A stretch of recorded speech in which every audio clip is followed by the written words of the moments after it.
সন্ন্যাসিনী, দেখো দন্তস্ব মেলাবে প্রত্যেকে, যুক্ত তার সাথে একটা অ আছে জানো, অ যোগ দন্তন্বয় নয় জফলা আকার, ভালো করে বোঝো। তাহলে দন্তন্য যোগ দন্তন্য, ঠিক আছে, ভালো করে বুঝবে। তার সাথে কি আছে, জফলা, এই জফলার এই যে, আর আকার একটা স্বরবর্ণ আ, এই যে আ, ঠিক। এবার দেখো দন্তস্ব হর্ষই, তাহলে দন্তস্ব যোগ তার সাথে একটা হর্ষই, এই যে যোগ, দেখো দন্তস্ব দন্তন্য জফলা আকার, দন্তস্ব হর্ষি দন্তনয় দীর্ঘি, তাহলে এখানে দন্তনয় দীর্ঘি, এই যে দন্তন্য আর তার সাথে একটা দীর্ঘই, এই যে এই হবে সন্ন্যাসিনী, দীর্ঘই। সর্বর্ণ না থাকলে সর্বর্ণ দিতে হবে। হিংসুটে, ভেরি ভেরি ইম্পর্টেন্ট, হিংসুটে ভালো করে দেখবে, হিংসুটে হবে না কোনো দিন। দেখো হ যুক্ত হর্ষই, এই দেখো হর্ষইর সাথে এই অনেশ্বর, এই হর্ষইর সাথে অনেশ্বর দিতে পারো, বা হর্ষই যোগ অনেশ্বর দিতে পারো, যেটা খুশি। আবার বলছি, ভালো করে মন দিয়ে দেখো কি বলছে স্যার, কি লেখা লিখছে আর কি বলছে, কান্দে শোনো।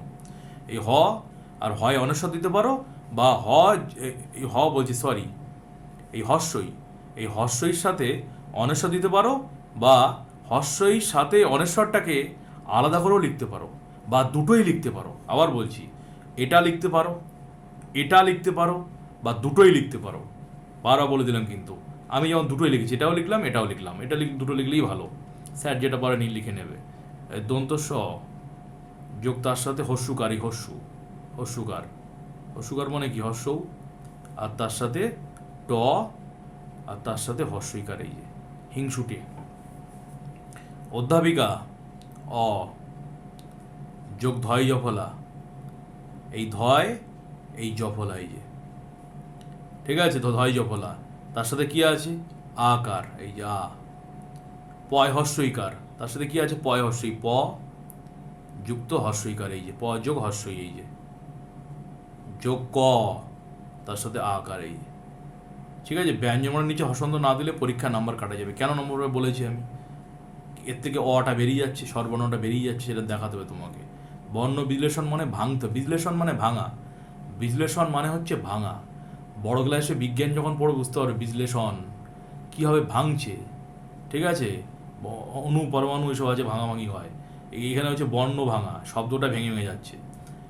তোমরা পড়েছো না, ইতিহাসে পড়েছো না, যে আদিম মানুষ প্রথমে কথা বলতে পারতো না, আকার ইঙ্গিতে মনের ভাব প্রকাশ করতো, তারপরে ইশারা করে এইসব আকার ইঙ্গিতে, তারপরে কি হতো, দেওয়ালের গায়ে ছবি এঁকে, তারপরে আস্তে আস্তে বা বিভিন্ন রকম আওয়াজ করে, তারপরে ভাষাটা আসছে, মনের ভাব ভাষার মধ্যে প্রকাশ করছে, শব্দ করে, শব্দ বিভিন্ন বর্ণ শব্দ আস্তে আস্তে শব্দ হচ্ছে। তো এই হচ্ছে একটা শব্দ, এর মধ্যে অনেকগুলো বর্ণ আছে। তাহলে বর্ণ বিশ্লেষণ মানে এটাকে ভেঙে ফেলা।